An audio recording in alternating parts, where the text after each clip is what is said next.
Hey guys, I am Komal Agrawal and you are watching NEET Igniter.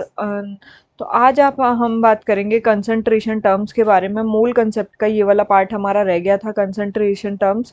तो आज हम इसको भी फिनिश कर लेंगे, फिर उसके बाद हमारा चैप्टर एंड हो जाएगा, ठीक है। और इसके कुछ क्वेश्चंस का एक वीडियो और आएगा लास्ट, ठीक है। तो देखिए, कंसंट्रेशन टर्म्स के बारे में सबसे पहले देखने से पहले हम सबसे पहले मास परसेंटेज की बात करेंगे। अब मास परसेंटेज मतलब होता है, मास परसेंटेज का मैं सबसे पहले फॉर्मूला बता देती हूँ तुम्हें। मास परसेंटेज मतलब होता है weight of solute divided by weight of solution into 100। देखो इसका अभी इससे आप कुछ भी नहीं समझे होंगे कि वेट ऑफ, ये तो हमारा फॉर्मूला हो गया जस्ट सिंपल।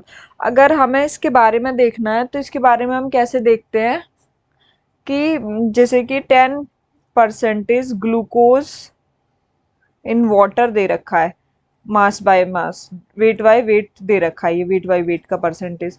तो इसका मतलब क्या हो गया कि 10 ग्राम ग्लूकोज जो है हमारा वो 100 ग्राम वाटर के अंदर है। 100 ग्राम सॉल्यूशन के अंदर क्या है हमारा 10 ग्राम ग्लूकोज, तो इसमें बाकी का बचा कुचा क्या होगा 90 ग्राम वाटर रहा होगा।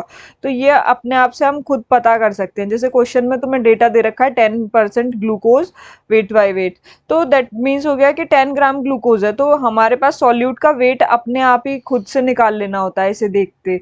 और ये मास परसेंटेज पूछे तो फिर डायरेक्ट फॉर्मूला लगा देना होता है, weight of solute divided by weight of solution into 100, ठीक है। ये वाला हमारा फर्स्ट कंसंट्रेशन टर्म क्लियर हो गया होगा।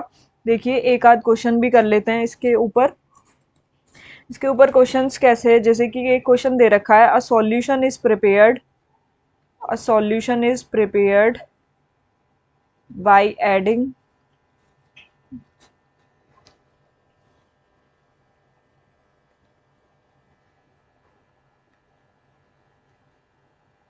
5 gram of a substance X to 18 gram water, ठीक है। इसमें पूछा है कैलकुलेट मास परसेंटेज, तो हमसे पूछा है मास परसेंटेज क्या रहा होगा, ठीक है। तो मास परसेंटेज निकालने के लिए हम क्या करेंगे, मास परसेंटेज अभी मैंने तुम्हें बताया क्या क्या करना है तुम्हें। Weight of solute divided by weight of solution, दो चीज करनी है, और इंटू 100। अब देखिए इसमें क्या दे रखा, solution is prepared by adding 5 gram of substance. तो जो 5 ग्राम सब्सटेंस है और ये 18 ग्राम वाटर है, तो 5 ग्राम सब्सटेंस जो है वो क्या रहा होगा सॉल्यूट, ठीक है। और सॉल्यूशन का वेट कितना रहा होगा, सॉल्यूट प्लस सॉल्वेंट दोनों का वेट इंटू 100। दैट मीन्स क्या आ गया 5 डिवाइडेड बाय, ये कितना हो गया 18 एंड 5 हो गया 23 इंटू 100।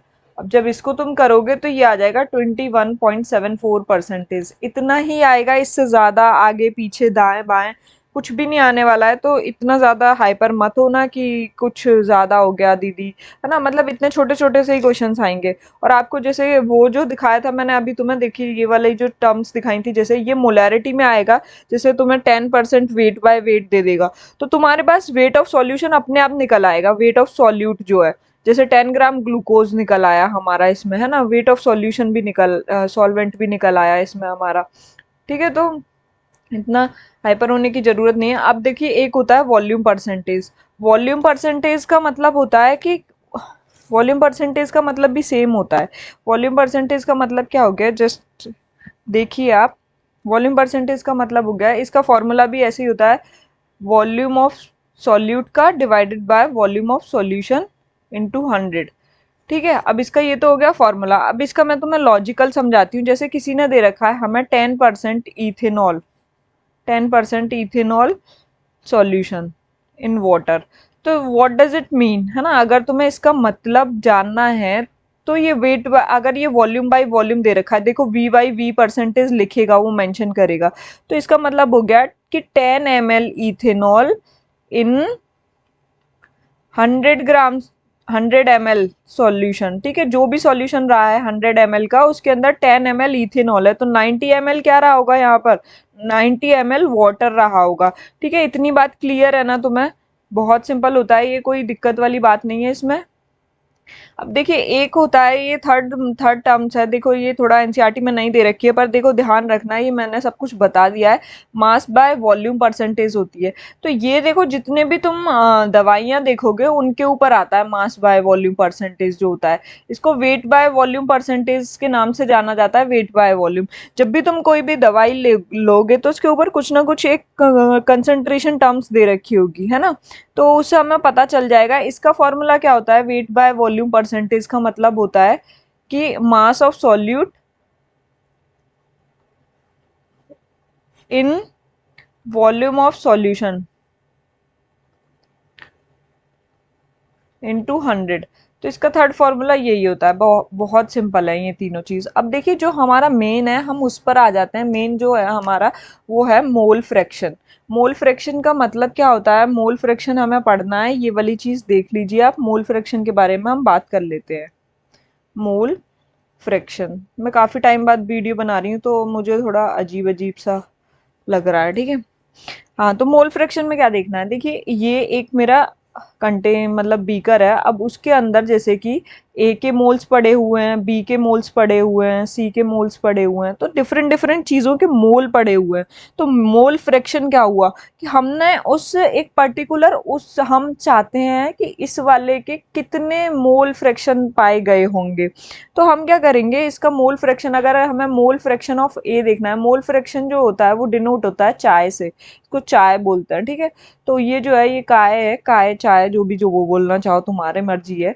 तो ठीक है, ये जो मोल फ्रैक्शन है, अगर हम मोल फ्रैक्शन ऑफ ए कह रहे हैं तो हमें क्या करना होगा, moles of A divided by total moles. Total moles कौन कौन से हैं, एन ए, एन बी और एन सी, ठीक है। ये मोल्स डिनोट किए हैं मैंने, कंफ्यूज मत होना, मोल्स है ये, मोल्स, ठीक है। ये मोल फ्रैक्शन है, दैट मीन्स ये काय ए निकल आया हमारा। अगर मैं तुमसे बोलूंगी कि काय बी निकालना है कि मोल फ्रैक्शन ऑफ बी कितने, तो मोल्स ऑफ बी टॉप पे वो रखा जाएगा जिसका हम निकालने वाले हैं, डिवाइडेड बाय टोटल मोल्स। तो टोटल मोल्स कितने हैं, N A plus N B plus N C, ठीक है। अगर मैं काय ऑफ सी बोलूंगी, व्हाट डज इट मीन कि moles of C divided by total moles, N A plus N B plus N C. इतना clear है, ये mole fraction हमारे निकल आए। अच्छा, तुम्हें एक बात पता होना चाहिए कि मोल फ्रैक्शन जब भी होता है, जैसे mole fraction, total mole fraction का जो आता है वो आता है 1। जैसे कि काय ए प्लस काय बी प्लस काय सी, कितना भी जो भी हो रहा हो उनका सम जो आएगा वो 1 आएगा। तो जैसे हमने एक का निकाल लिया, दो का निकाल लिया, तो थर्ड का इक्वेट करके 1 के आगे निकाल सकते हैं। जैसे किसी बीकर में दो ही चीज है, ए है और एक बी के मोल्स हैं, तो इसमें क्या करेंगे, हम काय ए का निकाल लेंगे और काय बी का 1 माइनस काय ए कर देंगे, तो हमारा एक्स काय बी भी निकल आएगा, ठीक है। तो दैट्स हाउ हम निकाल लेंगे। अब देखिए आगे एक क्वेश्चन कर लेते हैं तो तुम्हें ज़्यादा अच्छा लगेगा मेरे हिसाब से। देखिए क्वेश्चन क्या है, अ सॉल्यूशन इज प्रिपेयर्ड। मैं काफ़ी टाइम बाद वीडियो लाई हूँ, थोड़ा टाइम नहीं मिल पा रहा था, मेरे एग्ज़ाम चल रहे थे। 369 डिग्री, ओ सॉरी, ग्लूकोज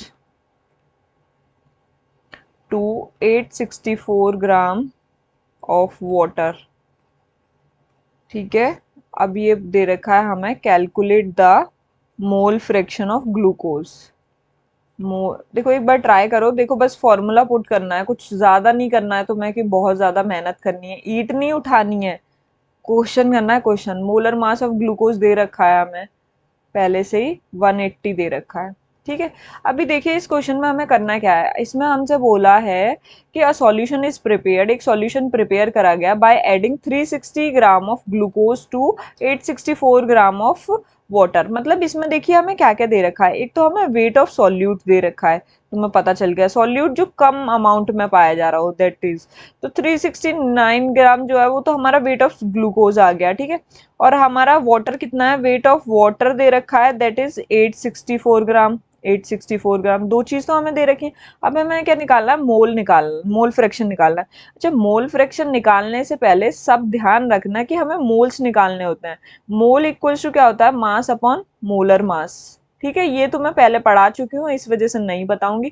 अगर हमें मोल ऑफ ग्लूकोज निकालना है तो मोल ऑफ ग्लूकोज निकालने के लिए मास of glucose that is 360 divided by molar mass कितना दे रखा है ग्लूकोज का 180, दैट मीन्स 2 मोल आ गए हमारे ग्लूकोज के। अब हमें वाटर के मोल्स भी निकालने पड़ेंगे क्योंकि मोल रखने होते हैं वहां पे मोल फ्रैक्शन में।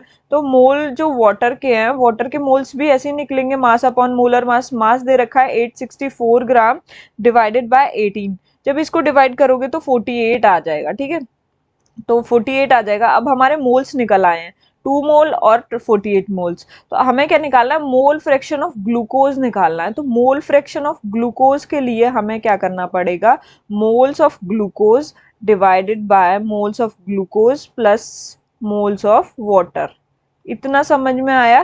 तो दैट मीन्स अब देखो यहाँ पर 2 divided by 2 plus 48, that means हो गया 2 बाय 50 और इसका मतलब हो गया 1 बाय 25।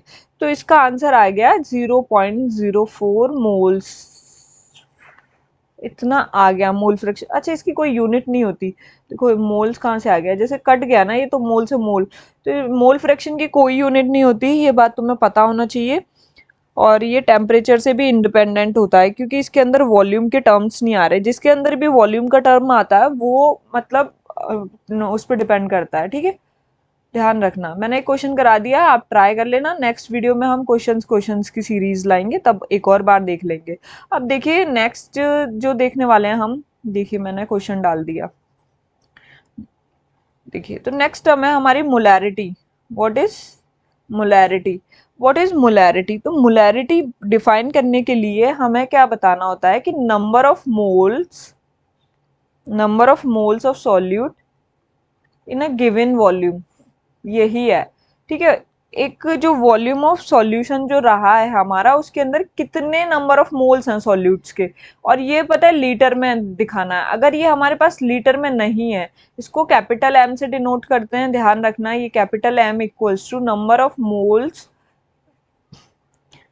Of solute. अगर ये हमारे पास उसमें नहीं है तो ऊपर 1000 का मल्टीप्लाई कर देते हैं। अगर वॉल्यूम हमारे पास ml में है तो ऊपर 1000 का मल्टीप्लाई कर देंगे, और अगर लीटर में है तो फिर कोई दिक्कत नहीं है। तो मोलैरिटी क्या होता है, सबसे पहले नंबर ऑफ मोल्स कितने, जैसे कि अगर मैंने तुम्हें बोल दिया, और इसकी यूनिट भी बता देती हूँ। इसकी यूनिट क्या होगी, देखो मोल्स की यूनिट होती है मोल और वॉल्यूम की यूनिट होती है लीटर। तो मोल पर लीटर जो हो गई इसकी यूनिट हो गई, या फिर इसको मोलर भी बोला जाता है। अगर किसी ने बोला मुझे 1 molar solution, what does it mean? 1 molar solution that means 1 mole in 1 litre solution. ठीक है, ये क्लियर है आपको? 1 मोल, तो हमें मोल्स भी पता चल जाते हैं ऐसे, जैसे मोलैरिटी दे दी उसने और हमें मोल्स पता चल गए। अभी हम एक क्वेश्चन कर लेते हैं तो बहुत आसानी से हमें समझ में आ जाएगा कि ये भी क्या चीज है। देखिए ये क्वेश्चन है, अ गिवन सॉल्यूशन, ये सब एनसीईआरटी के क्वेश्चंस हैं, तो ज़्यादा घबराना मत कि क्या कर दिया दीदी, क्या दे दिया। अरे कुछ भी नहीं है, बहुत हलवा है। ठीक है, कंटेन 4 ग्राम ऑफ NaOH पर litre of solution, calculate molarity. ठीक है, मोलैरिटी निकालने के लिए क्या करते हैं हम, तुम्हें भी पता है। मोलैरिटी निकालने के लिए हम करते हैं number of moles of solute, solute के मोल्स निकालने हैं हमें, और फिर उसके बाद क्या करना है, वॉल्यूम जो है वो लीटर में डिवाइड कर देना है। अब देखिए हमें क्या दे रखा है, NaOH कंटेन 4 ग्राम NaOH। ठीक है, पर लीटर ऑफ सॉल्यूशन मतलब 1 लीटर बोल रहा है ना, कि पर लीटर मतलब हो गया कि 1 लीटर के अंदर उतना।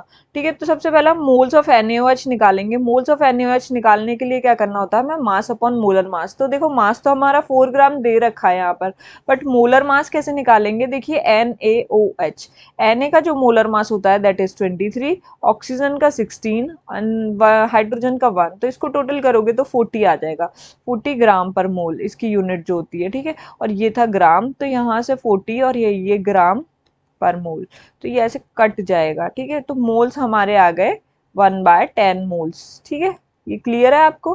मोल्स हमारे कितने आ गए 1/10। तो यहाँ पर हमने पुट कर दिया 1/10 और वॉल्यूम कितना है 1 लीटर, क्योंकि पर लीटर ऑफ सॉल्यूशन कह रहा है। तो हमारे पास क्या आ गई मोलैरिटी 0.1 मोलैरिटी। मोलैरिटी की यूनिट जो होती है वो एम से ही डिनोट की जाती है, या फिर मोल पर लीटर भी लिख के दिखा सकते हो, आपकी मर्जी है जो भी लिखना चाहो। ठीक है, ये क्लियर है आपको। अब देखिए एक लास्ट कंसंट्रेशन टर्म है, दैट इज मोलैलिटी। ठीक है, what is it? Molality, that is rity and it is lity.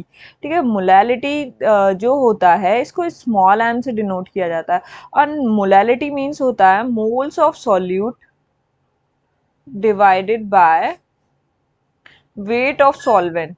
ठीक है, अब तक जितनी भी कंसंट्रेशन टर्म्स हमने यूज की थी उसके अंदर हमेशा नीचे सॉल्यूशन का वो डालते थे, बट यहाँ पर क्या होता है कि हम डाल रहे होते हैं किसका? सॉल्वेंट का वेट डालना है इसके नीचे, और ये केजी में पाया जाता है।